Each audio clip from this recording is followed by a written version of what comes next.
Coming up today on LinkedIn News Live, the pandemic has heightened our emotions and redefined how much we share from our home offices with our colleagues. How much is too much, and when is it not enough? Plus, Netflix is preparing for a world where no one wants to be on their couches anymore. All that next.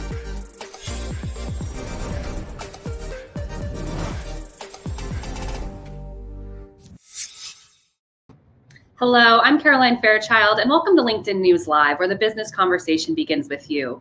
Today, we're talking about emotions at work, but first, here's a look at the top headlines trending right now on LinkedIn. Chauvin found guilty in Floyd's death. Super League soccer team fails amid fan outrage. And have we reached peak Netflix? Let's take a deeper look into that story. The explosive growth recorded by Netflix amid the pandemic last year has come to a screeching halt. The streaming giant logged its weakest quarterly numbers since 2013 for the first 3 months of 2021. Joining us now to discuss is Riva Gold. She's news editor for us here at LinkedIn. Riva, I'm still spending a lot of time on my couch watching Netflix. So what's going on here? I hear that shares plummeted after earnings last night. What's going on with Netflix's growth right now? Well, the start of 2020 was pretty much the best quarter ever for Netflix. Everybody was at home. Everybody was desperate for content and entertainment. And Netflix drew a record number of new subscribers. Looking at the start of 2021, yeah, a lot of us are still stuck on our couches, but you're just not seeing this kind of explosive growth rate. And it's led to a lot of questions around whether kind of Netflix is over its pandemic bump. And it's actually forecasting that it's only going to gain another 1 million subscribers globally in the next quarter, which is a pretty dramatic drop in growth. And how much of this problem is related to content? Is it simply that during this pandemic, they haven't been able to churn off enough new content for people to stay glued to their screens? It's definitely a big part of it. I mean, in the beginning of the pandemic, Netflix had so much content kind of banked that had already been filmed and production had wrapped. But in 2020, things kind of ground to a halt due to the pandemic, and they kind of ran out of content at the start of this year. And you're starting to see that have an effect with a number of kind of big hit shows being delayed and sort of fresh material petering out. And what about the competition here? I think about Discovery Plus, which launched actually amid the pandemic. There's, of course, Hulu. Are they doing better? Are they doing worse? Or is everyone kind of faring the same right now? Well, it's a tough landscape, there's no doubt. Netflix says it is not actually suffering so much from this competitive landscape. All streaming services are seeing a bit of cancellation, according to a Deloitte study. A number of people kind of signed up for trials and are now stepping back, and that's hitting Netflix's competitors too. But really what you're seeing is that Netflix's growth in the US is just kind of stalling, and same in Canada. It's a little bit better if you look overseas where there isn't quite so much competition, but in the US, it's pretty tricky for anybody right now in such a crowded field. So what is Netflix doing in response? I'm sure that this isn't something that the company is happy about. No. Well, Netflix is effectively saying, on the one hand, we're going to invest really heavily in new content as soon as they're able to make it, particularly outside the US in markets that are growing. So in Europe, the Middle East, and Africa, they're going to make a ton of new content that they believe will help draw in new subscribers. And they're also, perhaps more worrisomely, looking at cracking down on password sharing. I know a lot of kind of panicked readers when that news first came out a few weeks ago that Netflix wants to make sure that everyone who's using a Netflix account is actually authorized to do so. So that's another tactic they might be looking at. Well, I got to get on the phone with my father-in-law because he's definitely an unauthorized user on my Netflix account right now. So maybe that's going to be something that he's going to have to figure out moving into the next quarter. Riva, thanks for breaking down the story for us and joining us on LinkedIn News Live. Thanks for having me. That was Riva Gold. She's news editor for us here at LinkedIn. And for more stories like these, be sure to check out the news module to the right of your LinkedIn feed. Or if you're in mobile, you can click into that search box. How much of your emotions should you be showing at work, whether it is anger or hurt, frustration or disappointment? Does revealing those feelings in a professional setting make you feel less so? Does it make you seem incompetent? Our next guest says no, but that there's a way to be vulnerable at work that can benefit you and your colleagues. Her joining us is Liz Fossling. She is the head of content at Humu, as well as the author of the book, No Hard Feelings, The Secret of Embracing Emotions at Work. Liz, it is so great to see you again, even though it is virtually. Yeah, great to see you too. All right, let's start with the Derek Chauvin verdict. I want to start that with you because there are just so many people who are coming into work today feeling a range of emotions, whether it's anxiety or anger or disappointment. In terms of how managers should set up spaces where people can feel these emotions, not feel the pressure to compartmentalize them, what would you say? Yeah, so I think it's, with the verdict, really important for people to acknowledge it at work today. It's, when we are forced to do something called surface acting, where we suppress what we're feeling, that's very negative for our health, for our mental well-being.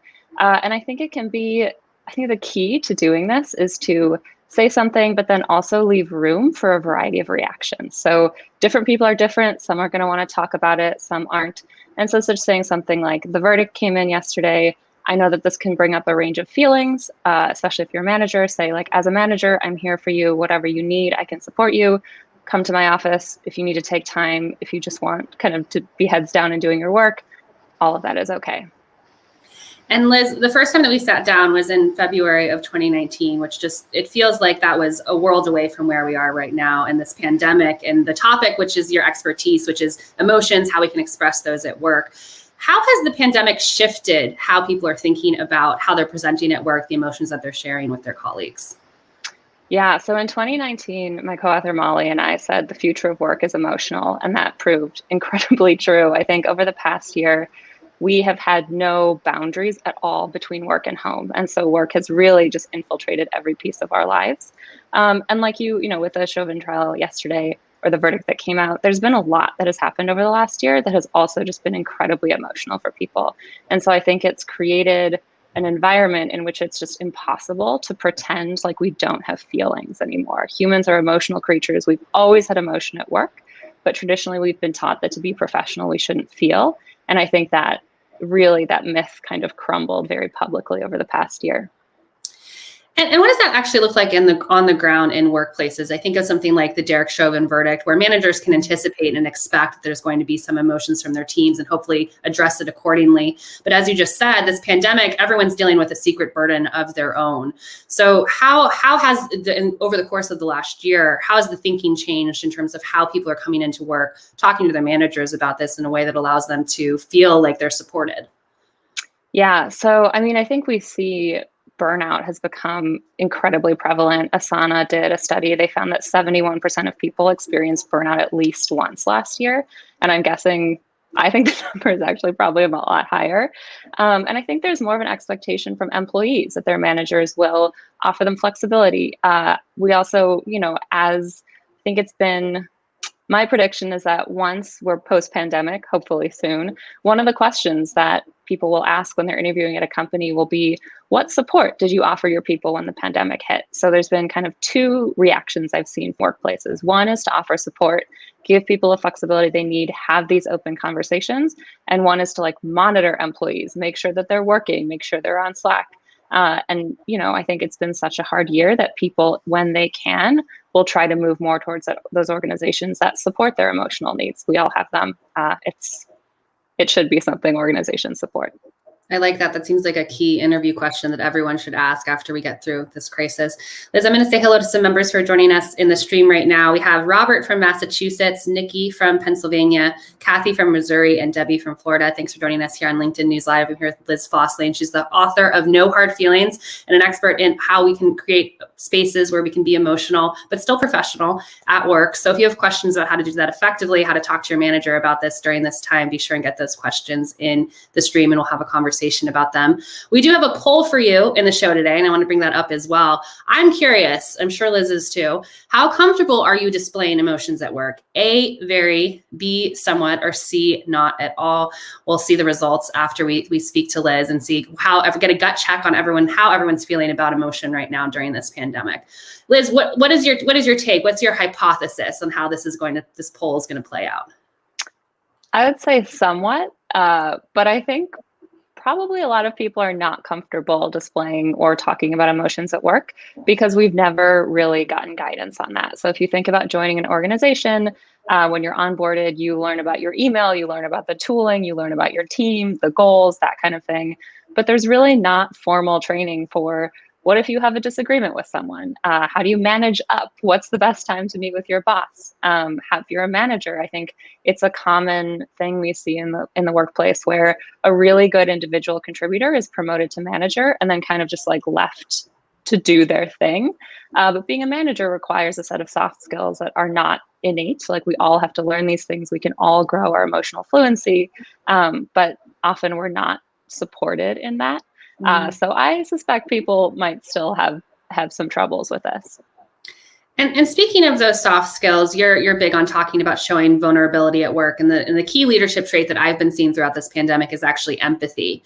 Mm-hmm. How do you see empathy and vulnerability as related? And to your point about managers not getting the training that they need to display those emotions or make sure that their employees know that they can as well, what needs to change about the current training system when it comes to leadership?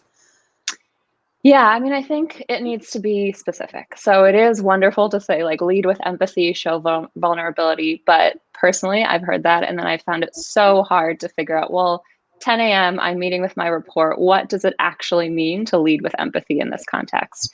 And so in our book, Molly and I give the advice to leaders, especially to be what we call selectively vulnerable. So you do want to speak to emotion. When you show empathy, people are just happier, they're better able to work, and they stay at your organization and on your team longer. But your job as a leader is also to just provide stability and reduce uncertainty. And so we advise, like, talk about your feelings, acknowledge that others are going to be having emotions as well, and then provide a path forward. So you might say something like, I know last year this was a big thing.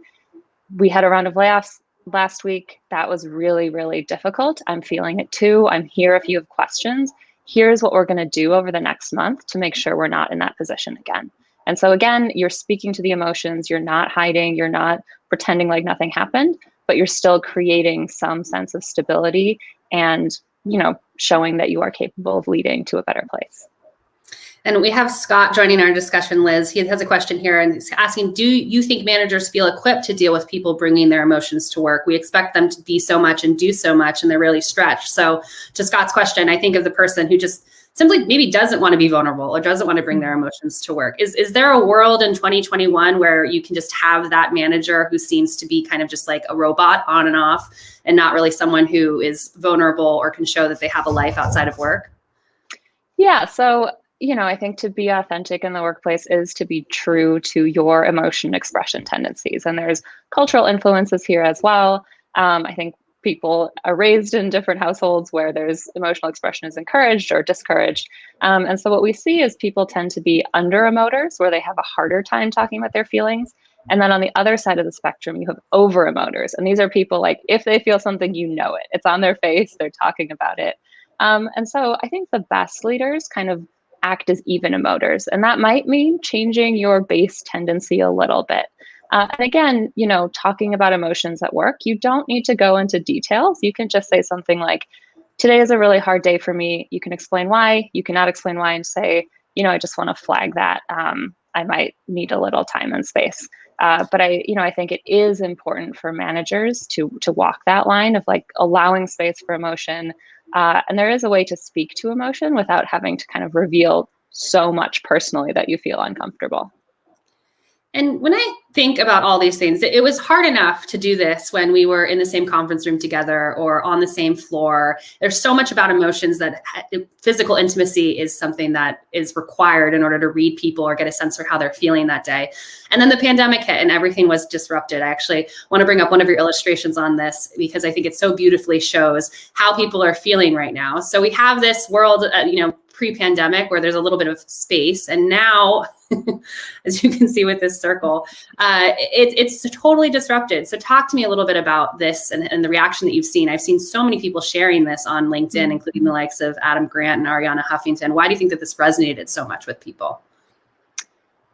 Yeah, I mean, I think, so many of us have been for the past year isolated from our friends, from our family, going through a lot on a lot of different sort of areas of life. And, it's just easy. Like I work at my dining table often. And so at 5 p.m., normally I would get on a train and go home and maybe go to dinner with people. And I'm not doing that. So it's just so easy at 7 p.m. to just keep working. And what's interesting too is I talked to a friend of mine recently, and she's very career driven, ambitious, smart, great. And she said that over the past year, she realized all she really had was work, and that is not a life that makes her feel alive. And so I think we're also kind of starting to come face to face with like when work is everything, that actually doesn't feel good and it lowers our productivity. Like we just have all, I think Adam Grant came out with this great article recently about languishing, where we're not depressed, but we're just like, we have no motivation. Everything feels really gray. And I think that's because we have no boundaries anymore between work and home.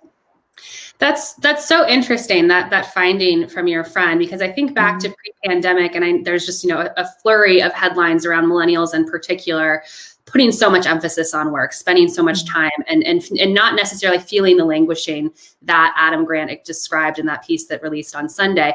But so what do you think it is about this pandemic that has maybe flipped that notion on its head? And there are a lot of people saying, actually, work isn't filling my cup, as you might say, as much as it did before the pandemic. Yeah, I think before, I mean, we just had lives outside of work, which I don't know if we have as much anymore right now. Like I mentioned, in the evenings, you would go and do things with people. I think also it's been interesting to see the conversation around remote work. I think it's still really important to remember we're working remotely during a pandemic, and that's just different than working remotely normally. Like our social lives have been extremely cut off, honestly, in many ways. And so I think it really is, it's not just work, it's work during a pandemic, and work, honestly, without a lot of the fun. So it is nice, even if you're a remote worker, to come in sometimes, have those connections with people, spend time in person. We are social creatures. And I think we're really just looking at like the pure productivity piece of work, which is the spreadsheets and the emails and all the fun parts of it. I think many of those have gone away over the last year. I've heard a lot of people describe it, instead of working from home, people are just feeling like they're living at work. But when I think about pre-pandemic, there was this push to bring more of yourself into the office, to be more authentic, to remind people that you have kids or a puppy that you have to come home to at the end of the day, to kind of show some of your vulnerabilities or the sides that you have outside of work. But has the pandemic brought us too far? Are we sharing too much now that our worlds of work and home are just one? I don't think so. I think this is up for debate. But I think it's actually been really nice to, get to know people on a more personal level. And I think it just builds a lot more empathy, especially for parents. I was on a call, I would say 6 months ago, with someone, and her toddler was home, and she was supposed to lead the call, and her toddler wouldn't stop like crawling into her lap and screaming. And so she had to mute herself for most of the call. And I think, if in the workplace, like she might still be dealing with a lot with her family, or like we all go through kind of personal hardships. And so it's just easier to compartmentalize that, to come into this building and pretend like nothing existed outside of it. And I think it actually gave me a lot more empathy for her. And so, just gave me empathy also just for parents in general. So I think having that window into people's homes, into more of what's going on for them, has accelerated what I see as a positive trend, which is just deeper understanding of who we are as individuals, and that there are kind of things outside of work that are going to affect how we feel at work, and just affect our well-being in general. Well, I think we have to talk about Zoom as we're thinking about how we're connecting with our colleagues during this crisis. I'm basically Zooming with you now in this conversation, just on a different platform. How does being on camera all day in front of your colleagues impact your ability to show up at work, but also to engage effectively with your coworkers? Yeah, it's exhausting. I think being on Zoom is so different than a personal interaction. Like, if you and I were in a room, we would be maybe seated 6 feet apart, and I could look around, I would look at the camera, I would look at you. And now the sort of physical version of what we're doing is if I stood 3 feet away from you and just stared at your face for 30 minutes. And that's just so unusual and stressful. There's also, I think if you're an introvert, I think it's actually really important to have a facilitator for Zoom conversations to make sure that conversations remain equitable. This is when kind of biases or people's natural tendencies threaten just fair discussion. Like, it's a lot easier for an extrovert to unmute themselves and sort of gather that boost of confidence to just start talking over other people. I've had it myself happen where I unmute myself and then I'm not really sure what to say or when, and then I mute myself again, and it's hard to get into the conversation. If I miss something, I can't just kind of turn to a coworker quickly and be like, oh, what was that? I'm not sure what they're talking about. So it's just a lot. It's harder to keep up. It's very unnatural what we're doing. And then, let's talk about it. I think there's research that shows that when we are on the screen, we just look at ourselves most of the time. And so now we're also being hypercritical of ourselves.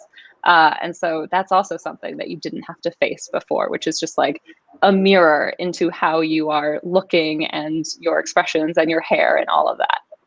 And research shows that it's just so much worse for women because of just the reliance that we put on women in terms of their appearance, and that being something that needs to be kept up. Liz, this exhaustion that we're feeling because of Zoom, it goes back to just our mental health during this crisis. I want to bring up another one of your graphics, which I think beautifully illustrates a lot of how I've been feeling during this time, which is, how are we thinking about success? For me personally, so much of where I derive success is just meeting new people, in-person interactions, feeling like I'm getting stuff done. And a lot of time during this pandemic, I haven't felt like that. Talk to me a little bit about this graphic and what you were trying to illustrate here. Yeah, so exactly what you're saying, which is just, I think the past year has caused many of us to rethink what we want out of life and the schedules we want. So all of our normal routines were massively disrupted last March, or, depending on where you were in the world at different times. And so I think it's natural then to just start thinking about like, oh, what do I want to keep from this past year? What do I not want to go back to once things, again, hopefully go back to some semblance of normal? And so one area where I see this coming up a lot is around commutes, where people normally it was like, oh yeah, I'll commute 2 hours. And now people I think are being more thoughtful of like, oh, I just had that time back. And maybe it's actually worth it to me to not care as much about the title and salary if I can just spend that extra hour with my family in the evening or just by myself doing whatever I want to do. And I think also with the toll that the last year has taken on all of our mental health and our physical health, it's just we're at a computer. We're not moving around as much as we used to. I've struggled with wrist pain, neck pain, all of the pains. And so really trying to think like it's just not worth all of that sort of mental and physical hardship in the name of just like endless pursuing of a title and salary. And I think that's something a lot of people are feeling.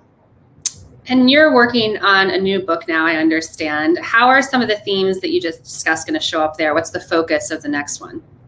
Yeah, so Molly and I are writing a second book called Big Feelings. And so the first book we wrote was called No Hard Feelings, all about emotions at work. And we kind of opened the floodgates. So we used to give workshops in person and people would stay afterwards and then come to us with these very, just like a whole different level of emotion than something like psychological safety. Like they would say, I feel powerless because my manager is not treating me equitably. I burnt out at my last job, got a different job, and I'm burning out again. Like, what is happening? What am I doing?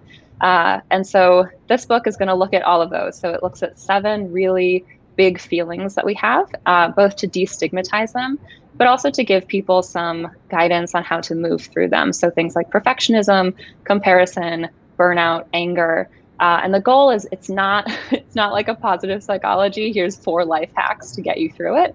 It's really, these are intense things. They might not ever fully go away. You're going to feel them again at different points in your life. So how do you recover? How do you treat yourself with kindness? And how do you kind of preserve your own energy, also in the face of systemic forces?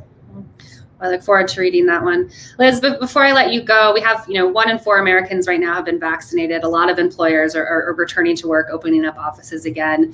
Anything from your expertise that you think that managers need to keep in mind as we open the floodgates, I guess, in terms of being in person again and having to deal with our colleagues, not just through these virtual worlds? Yeah, I think it's just going back to just being cognizant of what people are going through. I think the pandemic has affected different groups differently, keeping that in mind, working with employee resource groups to make sure you're being fair in how people are asked to come back to the office. And I do think for the first couple months, there's going to be a trade-off that you face, which is performance versus empathy. And I think managers should prioritize empathy. It's just very anxiety inducing for some people to come back. Others have been isolated for a year and will be really excited to come back. So it's just kind of creating space for people to have different reactions, and then supporting them as they get acclimated to kind of the next normal or whatever we want to call it. Well, Liz, thank you so much for joining us on the show. I always learn a ton talking to you, and I see a ton of members in the stream interacting with us as well. Stacy says, talking about our vulnerabilities helps create trust and more cohesive teams. I think you got your message through. Thanks again for joining us on LinkedIn News Live. Thanks so much for having me. Great to talk to you. That was Liz Fossley, and she's the author of No Hard Feelings. All right, tomorrow on LinkedIn News Live, we are going to have a conversation with Ann Wojcicki. She is the 23andMe CEO and founder. We're going to talk all things about her leading the company through this pandemic, taking the company public soon via SPAC. It'll be a great conversation, so I'll see you back here at 12 Eastern tomorrow on the LinkedIn News page. I'm Caroline Fairchild. Thank you so much for joining us.